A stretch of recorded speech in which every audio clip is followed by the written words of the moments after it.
오늘은 부동산 공법에 너무 깊게 들어가지 않고요. 지난주에 이어서 지난주는 부동산 공법이 어떤 것인가, 부동산 공법은 어떻게 공부해야 되는가 이런 일반적인 얘기들 좀 나눴을 거예요. 그래서 오늘은 좀 시사성 있는 걸로 우리가 부동산을 공부하기 전에 내년 어떤 부동산 시장에 대한 어떤 전망이라든가 그 다음에 어떤 토지라든가 부동산을 우리가 투자할 때 기본적으로 어떻게 해야 되는가 일반적인 내용들 조금 좀 여러분 좀 관심을 가질 수 있는 내용들을 좀 집어넣고요. 그 다음에 어떤 사례 하나를 통해서 우리가 부동산 공법하고 부동산 공법하고 실무가 어떻게 접목되는가 이런 과정을 한번 쭉 한번 좀 시사성 있는 내용을 곁들여 가지고 한번 잘 만들어 봤습니다. 그래서 오늘은 뭐 공법에 깊이 있는 내용보다는 공법에 접근한 하나의 방법으로서 여러분이 공법을 실무에서 어떻게 적용되는가 하는 것을 갖다 같이 한번 접목시켜 봤습니다. 그래서 오늘은 좀 부드러운 내용으로 쭉 좀 한번 다뤄보도록 하죠. 자, 그래서 제목이 이제 토지거래 규제 해법이다 해서 토지거래, 우리가 토지는 각종의 규제가 대단히 많다고 그랬죠. 지난주에 규제가 많다고 그랬는데 이 규제를 갖다 피해갈 수 있는 방법이 부동산 공법을 여러분이 잘 알아야 된다고 그랬습니다. 그래서 부동산 공법을 얼마나 잘 아느냐는 것이 부동산 실무에서 여러분이 성공할 수 있느냐 없느냐는 것을 좌우하는 하나의 기준이 된다고 그랬죠. 그래서 이 각종 토지 거래 규제를 이 공법상으로 어떻게 풀어가는가 하는 내용을 좀 쭉 한번 짚어보도록 하겠습니다. 그래서 우선은 연말이 이제 가까워지고 또 우리가 부동산 시장에 대한 우리가 여러 가지 관심들을 많이 가지고 있고 부동산 시장이 자체 사실 어떻게 보면 지금 현재 최악이라고 해도 과언이 아니죠. 지금 현재 부동산 시장에 접근하고 있는 사람들은 거의 지금 현재 부동산 시장 자체가 최근에 한 10년 만에 최악이다라고까지 얘기를 하고 있습니다. 그래서 내년 부동산 시장은 어떨 것인가는 기본적인 내용들을 한번 같이 한번 우리가 짚어보는 시간을 일단 첫 시간을 한번 하겠습니다. 그래서 내년 2012년도 부동산 시장과 토지 시장이 어떻게 될 것이라는 간단한 한번 내용을 여러분과 같이 한번 생각하는 시간으로 첫 시간 한번 잡아볼게요. 그래서 우선 우리가 2012년도 부동산 시장에 대한 전망을 첫 번째 집어넣는데, 자, 우리가 여러분 지금 현재 이명박 대통령 임기 이제 거의 말년에 접근하고 있잖아요. 접근하고 있는데 우선 그 첫 번째 그 747 정책이라는 것과 이제 정부의 그 딜레마를 좀 집어넣었습니다. 747 정책이라는 게 뭐였느냐? 747 정책이라는 것은 여러분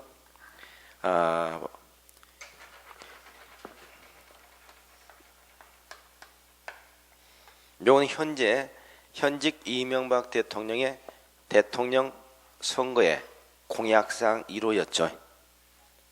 대통령으로 우리가 당선되기 전에 최초로 우리가 얘기했던 747 정책이었습니다. 이 747 정책은 게 뭐였느냐? 이게 뭐죠? 747 혹시 기억나시나요? 관심들이 없으시죠? 7이 뭐였죠? 우리나라 경제 성장률을 연간 7%씩 유지하겠다 하는 거였죠. 4는 국민소득을 4만 불까지 끌어올리겠다 하는 것이었고, 마지막 7은 뭐였습니까?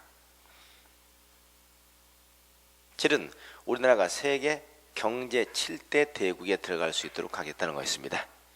그래서 우리나라 경제 성장률을 연간 7%, 국민소득을 연간 4만 불, 그래서 우리나라가 세계 경제 7대 대국으로 들어갈 수 있도록 하겠다 하는 것이 747 정책이었고, 이게 이명박 대통령의 공약상이었습니다. 사실 이 부분 때문에 국민들이 어떻습니까? 관심도 많이 가졌고, 자, 이렇게만 된다면 우리나라 참 좋아진 나라가 되겠다 하는 생각에서 한 표를 던진 사람도 많이 있었을 겁니다. 이게 이제 소위 747 정책이었죠.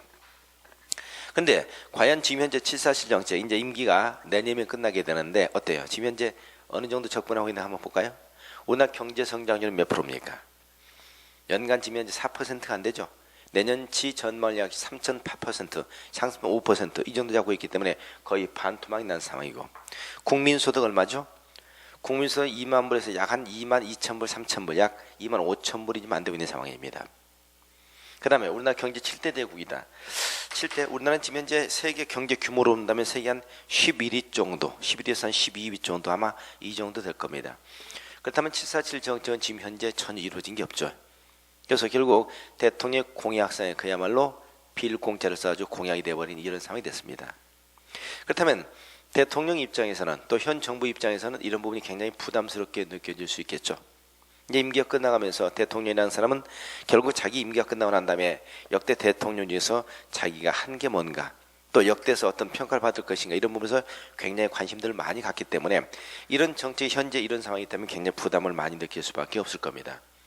그래서 역대 대통령들은 말이죠, 그래도 내가 임기가 끝나면 내가 뭘 했다 하는 것 한 가지 정도는 항상 우리가 얘기를 하고 싶어 해요. 그래서 어떤 대통령은 내가 대통령 당시에 88 올림픽을 개최했다. 어떤 사람은 나는 2002년 월드컵을 개최했다. 어떤 사람은 내가 대통령 당시에 KTX를 도입했다. 또 노무현 대통령은 신행정수도를 갖다가 했다. 이렇게 하는데 사실 이명박 대통령 같은 경우는 747 정책도 마찬가지고 가장 우리가 또 하나 이제 얘기했던 것이 대운하였거든요. 대운하 사업. 그렇죠? 근데 대운하 사업은 사실 무산됐잖아요. 그럼 그것도 무산됐고 이것도 무산됐고, 그러면 사실 역대 대통령 중에서 나중에 임기 끝나고 난 다음에 내가 뭘 했다라고 얘기할 수 있는 것 자체가 거의 없는 사람 중에 한 사람이 현직 대통령이 될 수도 있다는 얘기입니다. 그래서 대통령 입장에서라도 현 정부 입장에서는 그게 굉장히 부담스러울 것이고, 그래서 임기 말에 지금 현재 부동산 경기도 최악의 상황이기 때문에 부동산 경기라도 어떻게 끌어올려서 뭔가 국민들이 좋은 나라가 됐다, 살기 좋은 때가 됐다 라는 것을 갖다 사실 인식시키고 싶을 거예요. 그래서 현 정부 입장에서 이게 굉장히 좀 부담스러운 상황입니다. 자, 그래서 현 정부 입장에서는 이제 우리가 임기 말이 되면서 각종 규제를 갖다 많이 완화시키는 정책들을 내놓고 있습니다. 규제 완화 정책. 그래서 대표로 보니까 거기에 자, 첫 번째 신도시 개발 지향과 도심지 밀도 있는 개발을 갖다 우리가 도모하겠다 하는 거죠. 여러분 지난주 우리가 거기 국토종합계획이라는 것을 공부하셨죠? 기억나시죠? 국토종합계획은 전국 국토개발의 20년짜리 청사진이라고 했잖아요. 전국의 국토를 어떻게 20년 동안 개발할 것인가는 전국 국토개발의 방향 설정 청사진이 국토종합계획인데, 이 국토종합계획은 20년 단위로 수립을 한다고 그랬습니다. 20년 단위로 수립을 하고 몇 년마다? 5년마다 재검토를 해요. 재검토. 그래서 2005년도에 재검토가 됐고요. 그 다음에 2010년도에 재검토해서 정비를 합니다. 그러면 2010년도에 재검토 정비돼 가지고 새로 나온 국토종합계획의 가장 중요한 내용 중에 하나 뭐냐? 거기 보니까 신도시 개발 지향 그리고 도심지 밀도 있는 개발입니다. 다시 말해서 역대 대통령 입장에서도 부동산 정책이라든가 여기서 사실 서로 이제 우리가 많이 상반되는데, 예를 들면 여러분 노무현 대통령 같은 경우는 가장 대표로 국토의 균형 있는 발전을 갖다 지향했어요. 국토의 균형 있는 발전, 중앙정부하고 지방과 균형 있는 발전을 도모하겠다. 그래서 수도권의 집중 현상보다는 지방의 균형적 발전을 갖다 도모하겠다. 그래서 신도시 개발을 갖다 전부 다 주장했던 사람이 노무현 대통령이었죠. 그래서 각종의 세종시라든가 기업도시라든가 그다음에 우리가 혁신도시, 기업도시, 혁신도시 이렇게 각종 도시를 갖다 전부 다 사실 만들어내고자 했던 사람이 노무현 대통령이었고요. 반면에 이 이명박 대통령 같은 경우는 정반대적 사고방식을 가지고 있는 사람이죠. 지역의 균형적 발전보다는 수도권의 집중, 수도권의 경쟁력 강화를 통해서 서울이 세계적인 도시가 되고, 서울이 세계적인 도시가 됨으로써 우리나라가 더 경쟁이 살아난다. 그래야만이 또 우리가 어떤 지역의 균형보다는 중앙의 집중을 통해서 우리가 경쟁력을 갖다 확보하겠다, 이런 거였거든요. 그러니까 정반대적인 사고방식을 가지고 있는 거죠. 그래서 이명박 대통령은 지역의 균형적 발전보다는 서울의 재개발이라든가 재건축을 갖다 잘 해가지고 서울에 우리가 어떻습니까? 주택건설 갖다 더 우리가 하는 게 바람직하다, 이런 정책을 갖다 생각했던 겁니다. 근데 이것이 국토종합계획에도 그대로 나타나죠. 전반기 노무현 대통령 당시 2001년에서부터 그 초창기에는 지역의 균형적 발전을 갖다 도모했지만 이제 2010년도에 5년 만에 재검토하면서 재검토된 내용은 국토종합계획 그렇게 나왔습니다. 앞으로 2010년에서 2020년까지는 전혀 신도시 개발하지 않겠다. 신도시 개발 지향. 신도시는 개발하지 않고 도심지에 밀도 있는 개발. 도심지에 밀도 있는 개발하는 것은 서울 내의 재개발이라든가 재건축을 더욱더 지향하겠다는 거죠. 그래서 서울시에 어떤 밀도 있는 개발을 통해서 주택건설을 갖다 촉진해 나가겠다는 것이 주택종합계획에 나타나 있습니다. 그러니까 앞으로 2020년까지 국토종합계획이 하자면 국토종합계획상 신도시 개발은 없습니다. 없고 앞으로는 우리가 도심지의 개발, 재개발 재건축 규제를 완화시켜서 사업을 활성화시키고 도심지역 뭡니까? 우리가 개발을 갖다 촉진하겠다. 이게 국토종합계획이에요. 그래서 국토종합계획상은 앞으로 재개발 재건축 규제를 많이 완화시킬 수밖에 없다 하는 거죠. 그래서 우리가 수도권의 경쟁력을 갖다 강화시키도록 이렇게 되어 있고요. 두 번째는 각종 토지 거래 허가 구역 해제입니다. 여러분, 우리가 지난주 우리가 잠깐 말씀드렸습니다만은 토지 거래 허가 전 국토에 우리가 많은 양이 사실 토지 거래 허가구로 묶여 있어 가지고 토지를 갖다 거래하는데 굉장히 우리가 장애가 많거든요. 그런데 앞으로 이 토지거래 허가구를 점차 계속 해제시켜 나가고 있습니다. 여러분, 토지거래 허가구로 지정이 되면 말이죠, 토지거래 허가구는 거의 거래 자체가 없습니다. 결국 우리가 이 토지거래 허가구역 토지거래 허가구역이 지정되면 이 토지거래 허가구역 내에서 토지, 건물은 아니죠, 토지에 대해서 말이죠, 소유권이라든가 또는 소유권이나 지상권을 이걸 이전하거나 또는 설정하는 유상의 계약, 이건 전부 다 사전에 허가를 받도록 되어 있습니다. 허가. 그러니까 토지거래 허가구역이 지정되면 토지거래 허가구역 내에서 토지당 소유권이라든가 지상권을 이전하거나 설정하는 유상 계약을 제외할 때는 전부 다 허가를 받도록 되어 있어요. 근데 허가를 받는다는 자체가 사실상 허가구역이 지정되면 말이죠, 이 허가 신청서를 제출할 때 뭘 제출해야 되냐? 자금 조달 계획도 제출해야 됩니다. 내가 자금을 어떻게 하겠다. 그러면 자금 조달 계획이라는 것은, 자, 내가 이 토지를 샀는데 10억이 들어간다.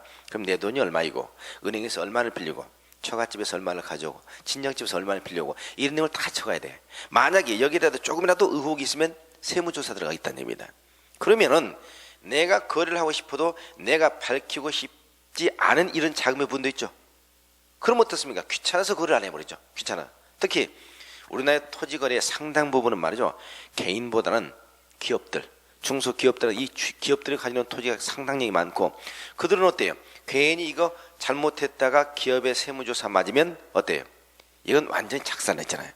그렇기 때문에 이런 의미에서 토지거래 허가구역이 지정되면 아예 거래를 안 해버립니다. 거래를. 그리고 특히 우리가 이 토지거래 허가에서 가장 중요한 토지 중에서 우리가 투자 목적으로 토지를 거래할 때는 가장 많은 양이 뭐냐? 농지나 임야입니다. 그렇죠? 농지나 임야. 근데 이 농지나 임야에 대해서는 굉장히 규제가 강해요.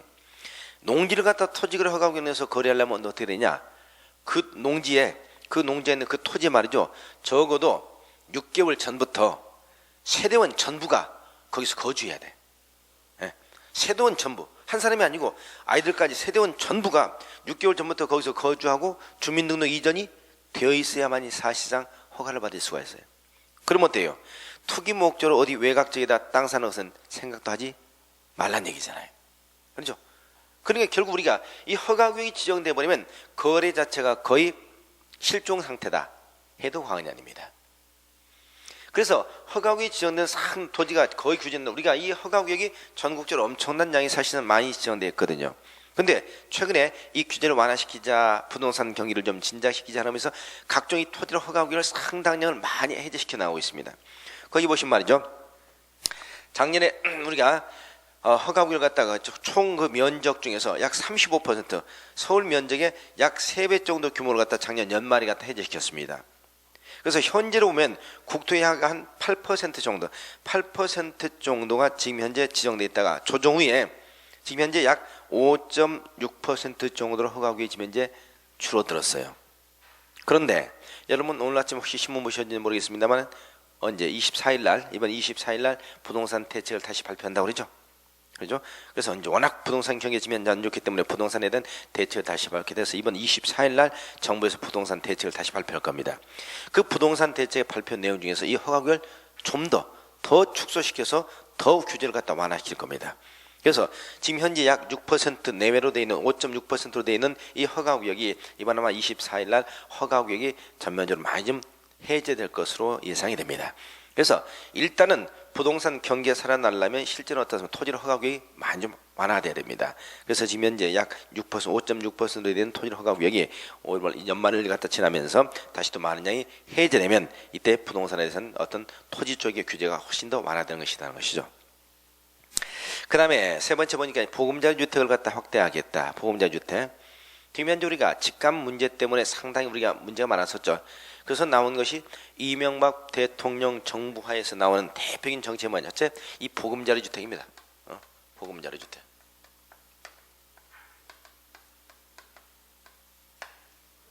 이 보금자리 주택이라는 게 뭐죠? 네? 어떻게 하는 거? 서민 아파트? 보금자리 주택은 쉽게 말하면 종전에 처음에 우리가 반값 아파트라는 것이었죠. 반값 아파트. 이명박 대통령 정부 하에서 나온 대표적인 정책이 보금자리 주택하고 그 다음에 소위 우리가 도시형 생활주택, 도시형 생활주택. 이 두 가지가 이명박 대통령 정부 하에서 나온 대표적인 우리가 브랜드입니다. 그 다음에 서울시에서 추진했던 것이 서울시 오세훈 시장이 추진했던 소위 시프트 전세 요거였고요. 근데 이 보금자리 주택이라는 건 뭐냐? 소위 우리가 반값 아파트라고 했습니다. 그럼 반값 아파트가 어떻게 나오시냐? 이 보금자리 주택은 서울 중심지에서 말이죠. 거리가 약 한 20km 이내, 거리가 멀지 않은 서울의 인근 지역에다가 저렴한 가격으로 주택을 공급해서 그걸 갖다 공급해 주겠다는 겁니다.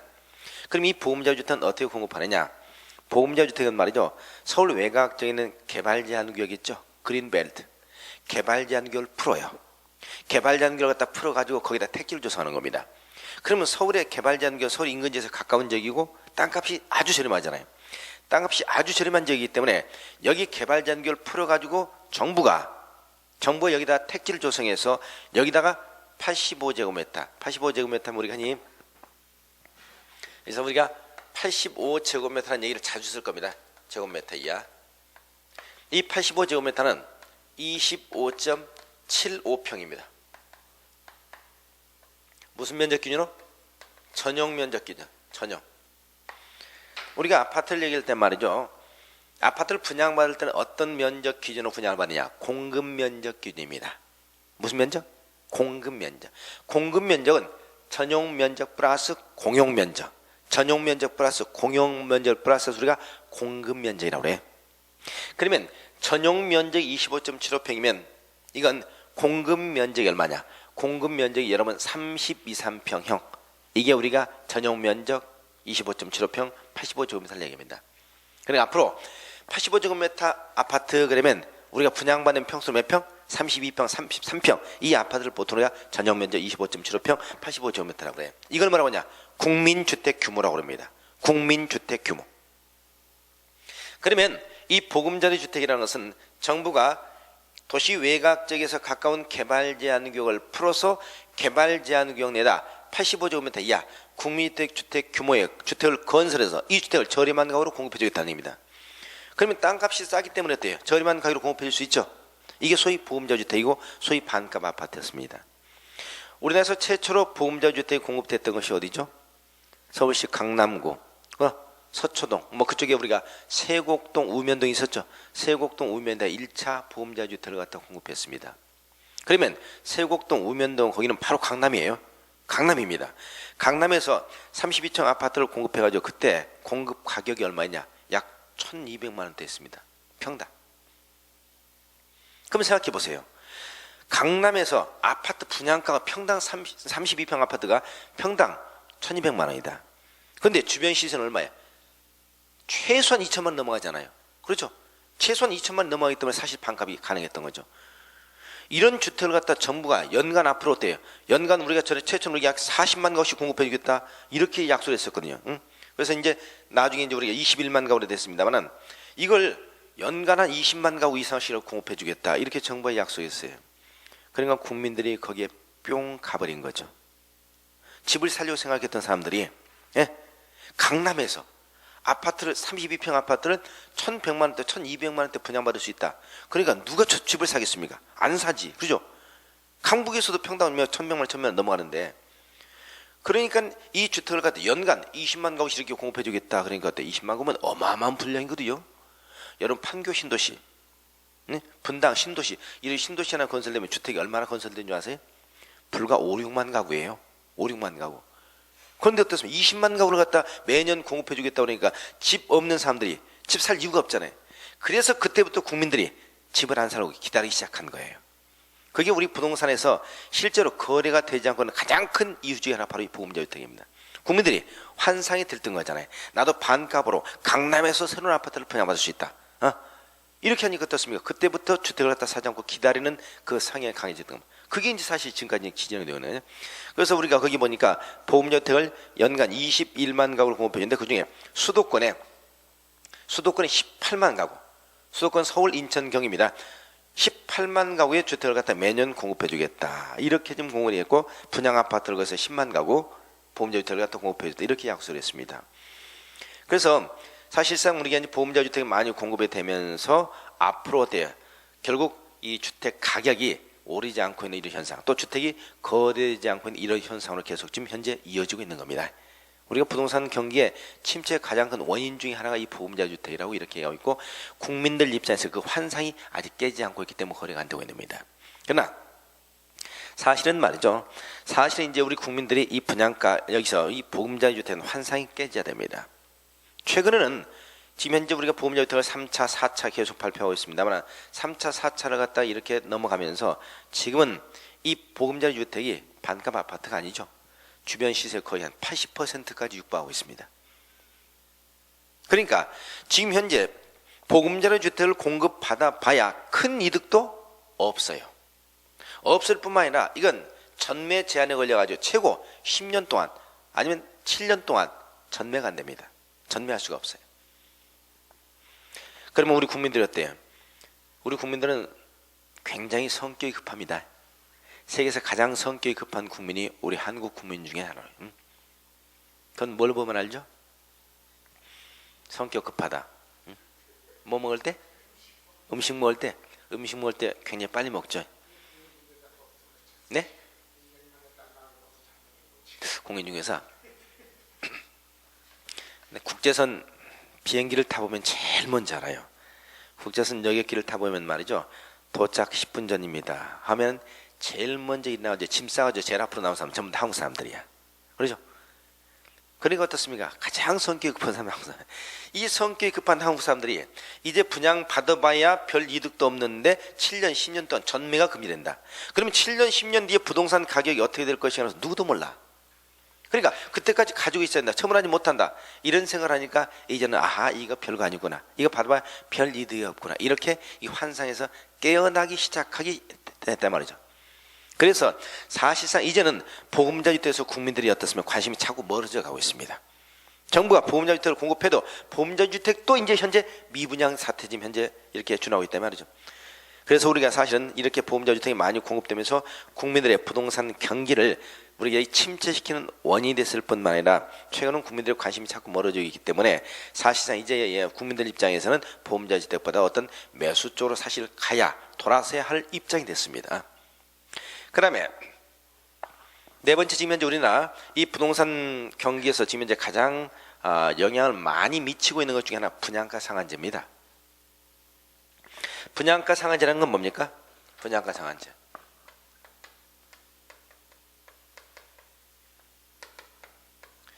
분양가 상한제는 분양가를 갖다 정부가 정해버리는 거죠.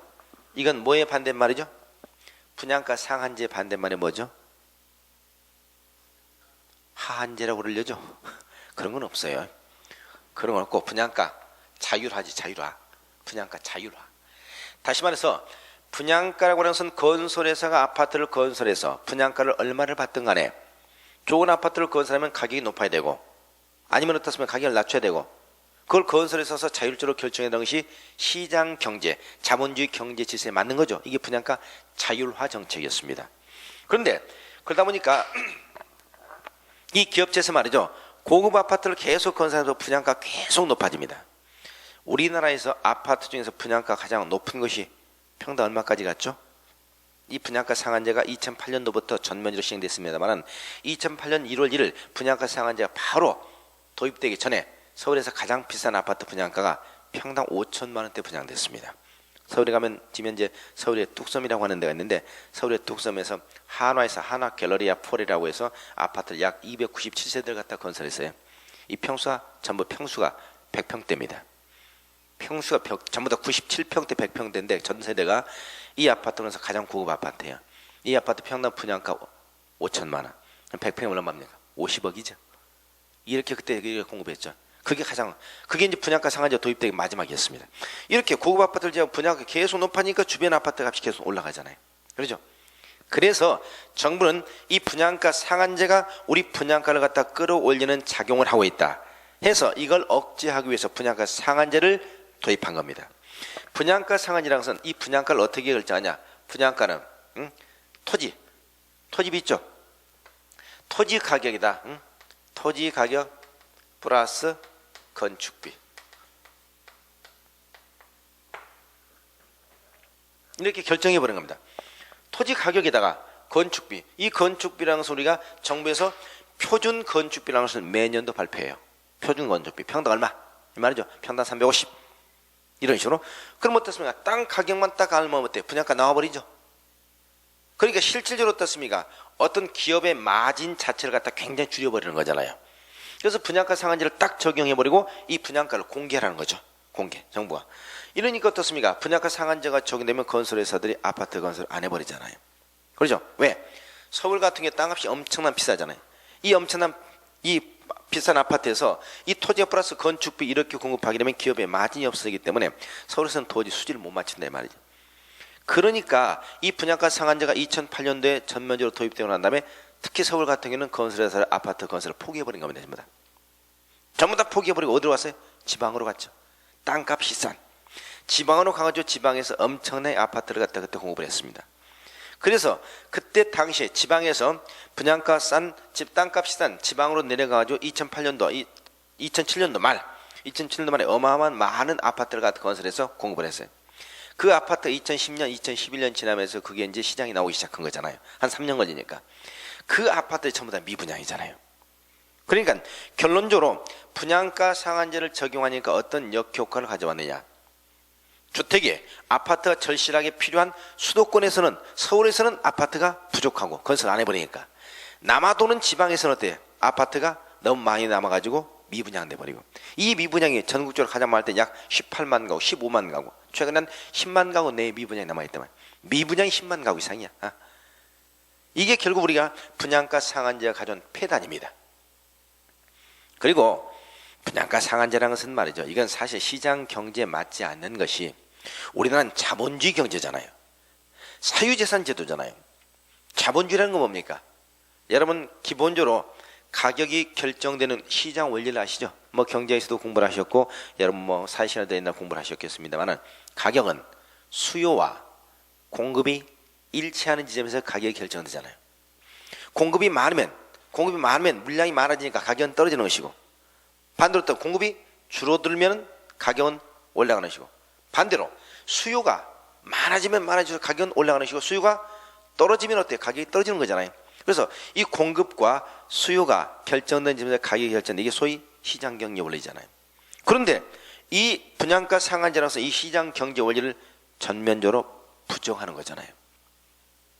자, 우리 국민들 입장에서는 우리나라에 말이죠. 서민들도 많지만 돈 많이 가진 부자들도 많아요. 그리고 우리는 분명히 여기서 짚고 넘어야 될 것이 우리 국민은 서민들만 국민이 아니죠. 돈 많은 국민들도 국민이에요. 우리가 노무현 대통령 당시에 저는 가장 못마땅한 부분 중에 하나가 뭐냐. 서민들은 국민 취급하고 돈 많은 사람들은 범죄인 취급을 했어요. 실제로 강남 사람들은 무슨 나쁜 사람 취급을 했다니까요. 근데 사실 그래서는 절대 안 되는 거잖아요. 우리 사회에 어떻게 보면 그 사람들은 지난주에도 말씀드렸지만 가장 성실하게 일하는 사람이고 남들보다 잠을 적게 자고 돈 많이 벌어서 우리 사회에 그만큼 세금도 많이 내고 기여도 많이 한 사람입니다. 그런 사람은 오히려 존중받아야 마땅해요. 그래야 열심히 하려고 그러지. 근데 무조건 돈만 많이 가지고 있으면 나쁜 사람이다. 심지어는 어떻습니까? 삼성 이건희 회장 같으면 어떻습니까? 그 사람 가장 돈 많은 사람이죠. 근데 삼성 이건희 회장 무슨 나쁜 사람이다. 나쁜 사람이 아니라 우리 사회 얼마나 많은 기여를 했습니까? 그렇죠? 그런 사람은 존중을 해줘야 되고 그래야만이 사람이라는 것이 어떻습니까? 열심히 일할 의욕을 갖는 거예요. 근데 사실 우리가 노무현 대통령 당시에 돈 많은 사람은 거의 범죄인 취급을 했거든요. 그래서 소위 종부세다. 종합부동산세, 돈을 많이 세금을 더 내라. 세금을 많이 내라는 자체가 나쁜 것이 아니라 이렇게 해서 우리가 했다니. 그래서 우리는 서민들이나 가진 자나 똑같은 국민이고 누구도 평등하게 사실상 존중받아야 마땅합니다. 그러면 돈을 많이 가진 사람 입장에서는 고급 주택을 갖기를 원해요. 그렇죠? 돈을 많이 가진 사람에서는 좀 더 품질 좋고 좋은 집에서 살고 싶다. 그런 욕구가 있어야만이 돈 없는 사람들은 그 사람들을 보면서 우리도 잘 사는 의욕을 가질 거 아닙니까? 그렇죠? 근데 정부가 이걸 막는 거잖아요. 돈을 많이 가져서도 아파트는 저렴한 아파트를 공급해라. 응? 좋은 아파트 건설하지 마라. 기술력은 세계에서 우리나라 최고인데 좋은 주택을 건설하지 말라고 정부가 막아버리는 거잖아요. 그럼 어때? 품질이 낮고 건축 자재를 싼 걸 써가지고 지방이나 아파트 건설하고 수도권을 건설하지 마라. 이게 분양가 상한제잖아요. 그럼 결국 어때요? 이건 시장 경제를 거꾸로 흔들어 놓는 거잖아요. 우리나라가 말이죠. 이 건설 능력이 얼마나 좋은 줄 아시잖아요. 세계에서 건축 대상 받고 하는 것들 전부 다 한국 사람들입니다. 싱가포르의 건축 문화 대상 받으면 보면 한국 사람들이고 지금 무슨 뭐 세계에서 초고층 빌딩 전부 다 한국 사람들 건설하고 있죠. 삼성물산 같은데. 그런데 그것들 한국에서는 그걸 못하고 있다 이 말이에요. 왜? 분양가 상한제 때문에 걸려가지고. 그래서 사실 분양가 상한제는 결국은 시장 경제도 마찬가지인 것이고 우리 건설 기술을 한 단계 더 후퇴시키는 것이고 그래서 사실은 바람직한 제도가 아니다는 거죠. 그래서 분양가 상한제가 점차 계속 폐지가 되고 있고 지금 현재 전면적으로 민간주택의 분양가 상한제를 폐지하자는 법안이 지금 현재 국회에 올라가 있습니다. 국회에 올라가 있고 아마 우리가 연말 중에 우리가 폐지가 되지 않을까라는 것이 지금 예상인데 지금 현재 정부가 이런 데는 관심이 없고 단 데만 관심이 있죠. 그래서 사실상 여러 가지 지금 현재 문제가 많이 발생하고 있잖아요. 그래서 어떻게 보면 정부 입장에서는 어떤 대승적 차원에서 정부를 국민을 생각하는 어떤 대승적 차원에서 어떤 결정을 해야 되는데 이런 측면보다는 사실상 여야 간에 있어 정치적 입장이 많이 고려되고 있죠. 그렇죠? 여러분 지금 현재 가장 우리가 문제된 FTA 뭐 처리 안건 같은 거 보세요. 미국에서는 FTA 이미 처리가 됐고 우리 국회에서만 처리가 되면 되는데 더군다나 이건 어때요? 현재 노무현 대통령 당시 FTA가 이게 우리가 사실 체결된 거잖아요. 근데 그 노무현 대통령 그 당시 민주당은 지금 현재 이걸 되면 또 반대로 거절하고 있잖아요. 정권이 바뀌었으니까. 이 논리적으로 안 맞는 거죠. 그리고 누구도 거절할 수 없는 것이 대승적 차원에서 지금 현재 FTA가 우리가 협상이 되면 우리 정부가 많은 이득을 얻게 된다는 것은 다 알고 있어요. 알고 있는데 어떤 작은 문제 때문에 갖다 거절. 결국 어때요? 우리는 작은 것 때문에 큰 것을 잃게 되는 이런 현상으로 갈 수밖에 없단 말이죠. 그래서 이런 부분도 마찬가지고 분양가 상한제도 마찬가지고 정말 우리가 국민을 생각하는 입장에서 이런 것들이 사실상 빨리빨리 좀 처리가 되고 해야 되지 않겠느냐 하는 생각입니다. 그래서 이 분양가 상한제는 시기만 저울질하고 있죠. 올 연말 아니면 늦어도 내년 초쯤에 폐지가 아마 될 겁니다. 사실 이 분양가 상한제 폐지가 돼야 부동산 경기가 전면적으로 살아날 수가 있습니다. 그래서 지금 현재 이렇게 본다면은 앞으로는 신도시 개발은 하지 않고 재개발이나 재건축을 많이 규제를 완화시켜서 재개발 재건축을 향하겠다. 또 토지거래 허가제도를 많이 완화시켜서 토지거래를 진작시켜 나가겠다. 또 보험자 주택은 계속 확대를 해 나가겠다. 그 다음에 분양가 상한제를 폐지시켜 나가겠다. 이런 것들은 각종 지금 현재 현 정부에서 가져오는 각종 규제의 완화 대책입니다. 이런 완화 대책을 통해서 현 정부 입장에서는 부동산 경기 어느 정도 끌어올리려고 치려는 노력을 할 것이다 말이죠. 이게 이제 우리가 국가의 지금 현재 규제 완화 정책들이고요. 최근에 그럼 우리 부동산 경제 지표들을 한번 보면 부동산 경제 지표 우리나라 경제 지표는 말이죠 사실은 지금 외국에 비하면 경제 지표는 상당히 좋은 상태입니다. 지금 현재 우리가 IMF 지나고 또 미국이 어떻습니까? 금융사태 그 다음에 최근에 이제 지금 현재 문제가 유럽이죠. 유럽의 경제 상황 이런 것들이 계속 악재들이 모이면서 우리나라는 IMF 당시 우리나라만의 문제였어요. 근데 지금 현재 이제 IMF 끝나고 난 다음에 미국의 경제 위기, 지금 현재는 유럽의 경제 위기, 또 뭐 일본의 뭐 대지진 이런 문제가 겹치면서 지금 현재 우리 경제 상황은 우리 경제 상황이 아니고 외국의 경제 상황에 의해서 우리가 끌려가고 있는 상황입니다. 지금은 경제 자체가 나 홀로 경제가 아니고 외국과의 상호 관계 속에서 함께 이렇게 이끌려가는 겁니다. 우리나라는 특히 수출 의존도가 굉장히 높잖아요. 대외 의존도가. 그렇기 때문에 일본이라든가 미국이라든가 유럽 이런 국가 경제가 나빠지면 우리 경제는 바로 거기에 영향을 미칠 수밖에 없습니다. 그래서 사실은 지금 현재 세계적으로 뭐 일본 같은 경우는 경제 성장 0%잖아 거의 0%야 대부분. 이런 상태에서 우리나라는 굉장히 지금 현재 이명박 대통령이 제 나름대로 생각할 때는 이명박 대통령이 잘하고 있는 것은 경제 부분은 나름대로 지금 현재 잘하고 있습니다. 또 세계 외교 부분 아직 잘하고 있어요. 그런 부분에서 보면 경제 성장률이 사실 2011년도 올해 상반기에는 거의 어떻습니까? 약 6.5%, 그 다음에 2012년도는 4.5%를 예상한다라고 발표를 했습니다. 그런데 최근에 이번 주에 보니까 어떻습니까? 이 정도는 안 되고 약 3.8%, 4% 내외까지 지금 현재 하향 조정을 하고 있어요. 점차. 그러면 지금 현재 연간 4% 정도만 된다 하더라도 경제 성장은 굉장히 좋은 겁니다. 지금 현재 외국에 비하면은. 그래서 지금 현재 외국의 여러 가지 어려운 상황에서도 이 정도 선전하고 있는 것은 지금 현재 우리 경제가 아주 튼튼하고 지금 현재는 우리가 굉장히 좋은 상황이라는 얘기죠.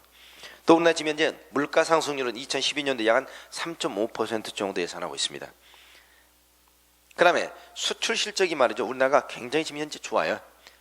수출 실적이 지금 현재 보면 우리가 약 한 4,100억 달러, 418억 톤 흑자라고 그러는데 지금 현재 수출 의존도가 이렇게 외국의 의존도가 높고 그런 상황에서도 사실 우리 수출량이라는 게 보면 세계에서 굉장히 우리가 지금 현재 높은 상황이거든요. 그리고 주택 공급량으로 보면 주택 공급량이 입주량 기준으로 연간 평균 약 한 30만 가구 정도, 매년 30만 가구 정도의 평균 입주량이 되는데 2011년도에는 약 한 18만 가구, 2012년도는 약 12만 가구 정도 입주량이 나온다. 지금 이렇게 통계 나오고 있습니다. 그럼 무슨 얘기냐? 매년 입주량이 약 30만 가구는 돼야 되는데 지금 현재 2011년에 18만 가구, 2012년에 12만 가구. 그럼 입주량이 현저하게 떨어지고 있죠. 그럼 어떻습니까? 사실은 주택이 굉장히 지금 현재 부족한 상황이라는 얘기거든요. 우리가 주택의 공급량, 건설 공급량보다도 현재 우리가 입주량을 갖다 실제로 우리가 많이 따지고 있는데 실제로 결국은 우리가 2011년도에 11만 가구, 2012년에 12만 가구밖에 입주를 못한다는 얘기입니다. 그러면은 현재 우리가 정부 입장에서는 말이죠.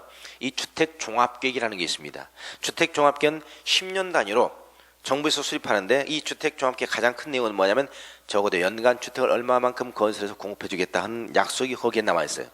근데 주택 종합계획에 보면 적어도 우리나라에서는 연간 40만 가구의 주택, 40만 가구의 주택을 갖다 매년 공급해야 정상적으로 봅니다.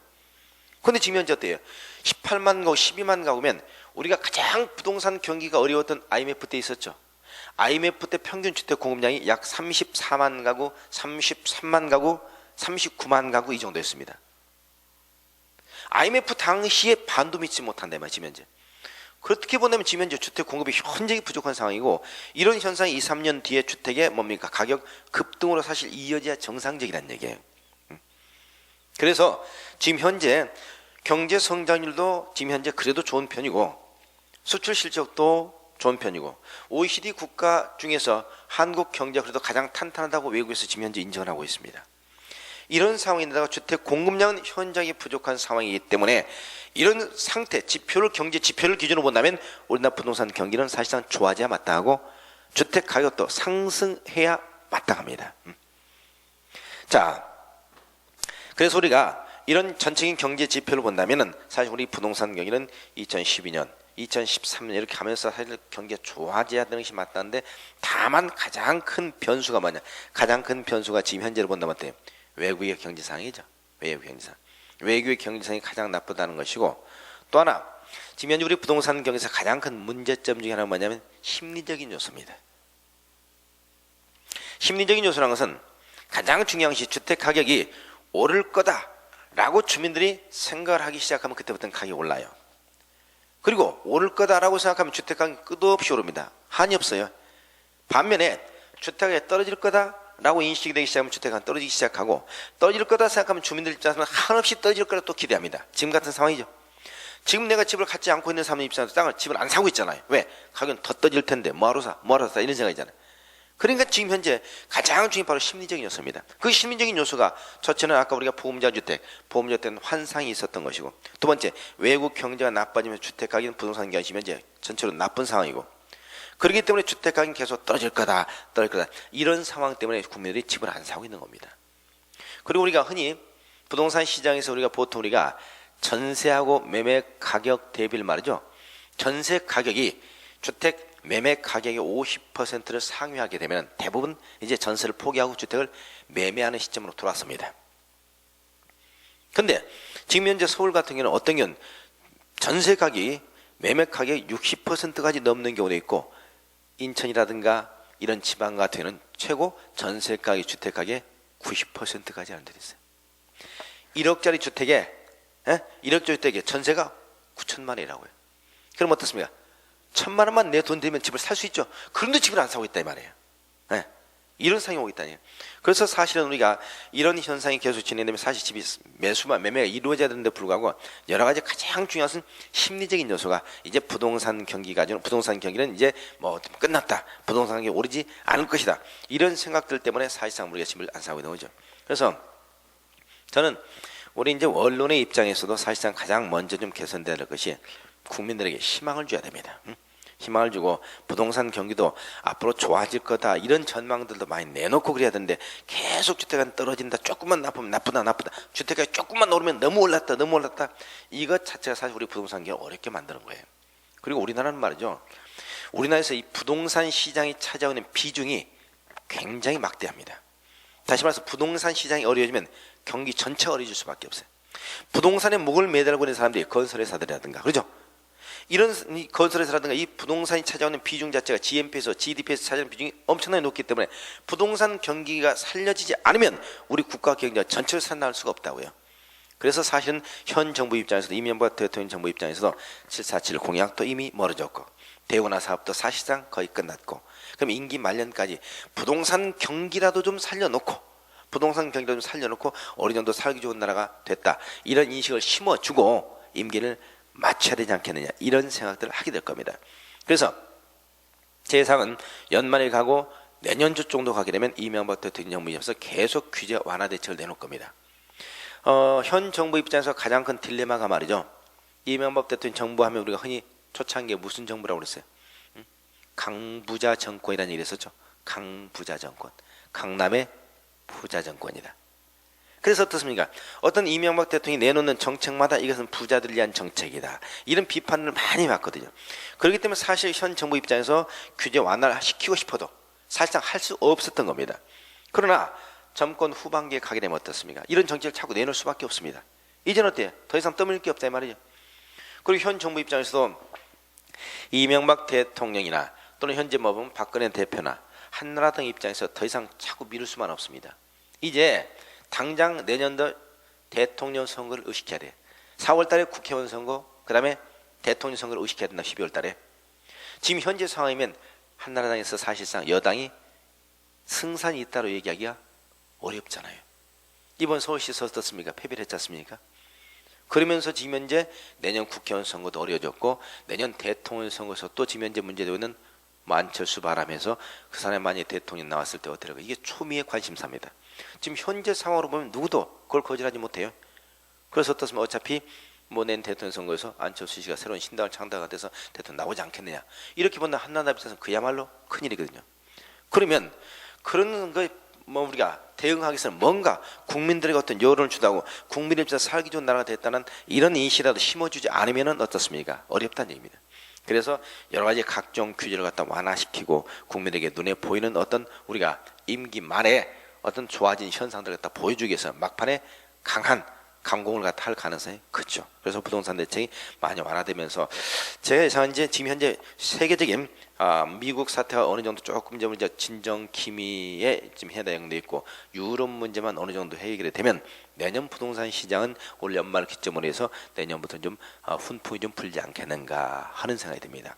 그래서 사실 우리가 보금자리 주택에는 환상도 깨지고 있고 전세 가격이 사실상 지금 현재 많이 오르고 있는 상황이고 또 우리나라 경제 여러 가지 상황으로 본다면 부동산 경기가 나빠질 이유가 전혀 없고 주택 공급량은 현저하게 부족한 상황이고, 그렇다면 어떻습니까?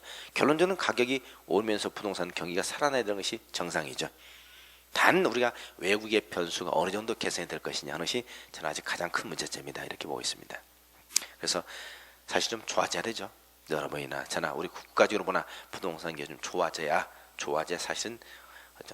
근데 문제는 정부가 조금만 좋아지면 규제를 갖다 강화시키고 조금만 좀 나빠지면 나쁘다고 또 규제. 사실 이게 자꾸 이게 우리가 흔히 뭐냐면 우리 부동산 경제 대책 흔히 냉탕 온탕 정책이라고 합니다. 냉탕과 온탕을 왔다 갔다 하는데 말이에요. 예? 규제를 시켰다가 완화시켰다. 규제를 시켰다가 완화시켰다. 응? 그러니까 결국 우리 국민들은 알고 있어요. 뭘 알고 있냐? 지금 경기가 이렇게 나쁘면 정부는 완화 대책을 내놓을 수밖에 없다. 완화 대책을 내놓으면 그 다음에 경기도 또 좀 좋아진다. 또 달아올리면 정부는 또 규제한다. 이게 지금까지 경험칙상 계속 겪었던 일이기 때문에 우리는 그걸 알고 있다. 그러니까 지금 현재 부동산 경기가 나빠져도 돈 있는 사람들, 부동산 투자하는 사람들은 걱정 안 하고 있습니다. 나빠? 얼마까지 나쁜가? 언제까지 떨어지는가? 보자. 정부가 언제까지 두고 있나 보자. 정부는 틀림없이 규제를 완화시킬 수밖에 없다. 이걸 경험칙상 알고 있다니까. 그래서 그 사람들 걱정 안 하고 있어요. 누구만? 서민은 뭐 집 한 채 두 채 가지고 서민들 있죠.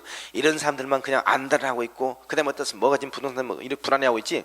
부동산의 전문가들은 전혀 걱정 안 하고 있다고요. 그래서 사실은 지금 현재로 본다면 여러 가지 경제 상황으로도 우리는 경제 부동산 경기가 좋아질 수밖에 없다는 얘기입니다. 우리가 이 경제 우리가 10년 주기설이라는 얘기를 많이 합니다. 10년 주기설. 부동산 경기가 10년 주기로 많이 좋아지고 나빠지고 좋아지고 나빠지고 이런 현상을 거듭해 왔습니다. 1900 우리가 가장 70년대 말 70년대 말에 부동산 경기가 굉장히 좋았습니다. 이때 70년대 말은 말이죠. 우리가 어떤 중동의 해외 건설 수주라든가 이게 같은 확산되면서 그때 외국에서 돈이 엄청나게 많이 들어왔죠. 그러면서 이때 70년대 말에 부동산 경기가 굉장히 좋았습니다. 그 다음에 두 번째 현재 80년대 말 80년대 말에 부동산 경기가 굉장히 좋았죠.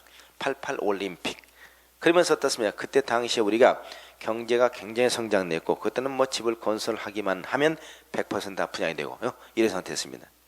그러면 세 번째 언제? 90년대 말에 부동산 경기가 좋아져야 되죠. 근데 90년대 말에 뭐가 왔어요? IMF가 와버렸죠. 1997년도부터 IMF가 가지고 어떻습니까? 부동산 경기에서 쫙 떨어져 버린 거잖아요. 그래서 IMF가 끝나고 언제부터? 2002년부터 부동산 경기가 다시 살아나기 시작했죠. 그래서 2002년부터 부동산이 쫙 오릅니다. 그러면 이때부터 어떻습니까? 2002년부터 우리가 사실 바뀌어버린 건 10년 주기설이.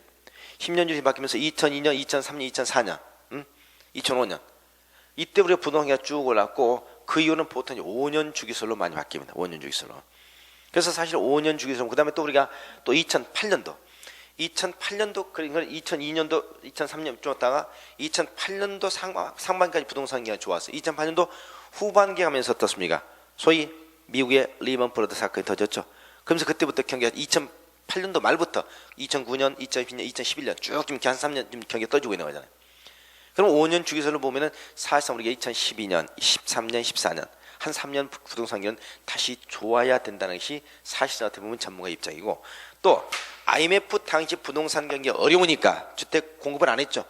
그러면 그 이후에 한 3년 뒤부터 더 공급량이 부족하니까 가격이 올랐듯이 사실 우리 2008년부터 리먼 브라더스 사태 이후에 주택 공급이 현저히 좀 낮은 상황이기 때문에 그 이후에 한 3년 주택 가격이 사실 오르는 이런 현상이 와야 사실 마땅합니다. 그래서 우리는 기대하고 있는 것이 내년이나 2012년, 13년, 14년 한 3년 전 부동산 경기가 좀 좋아지지 않겠는가 이렇게 우리가 보고 있는 사람들도 많이 있습니다. 그래서 우리 이렇게 부동산 경기가 좀 내년부터는 좋아졌으면 좋겠다는 것이 개인적인 생각이고 또 우리의 일반적인 생각인 것 같아요. 자 이렇게 해서 부동산 시장을 간단하게 한번 짚어봤고요. 자 잠시 쉬었다가 투자의 기본 원칙부터 몇 가지 좀 보도록 하겠습니다.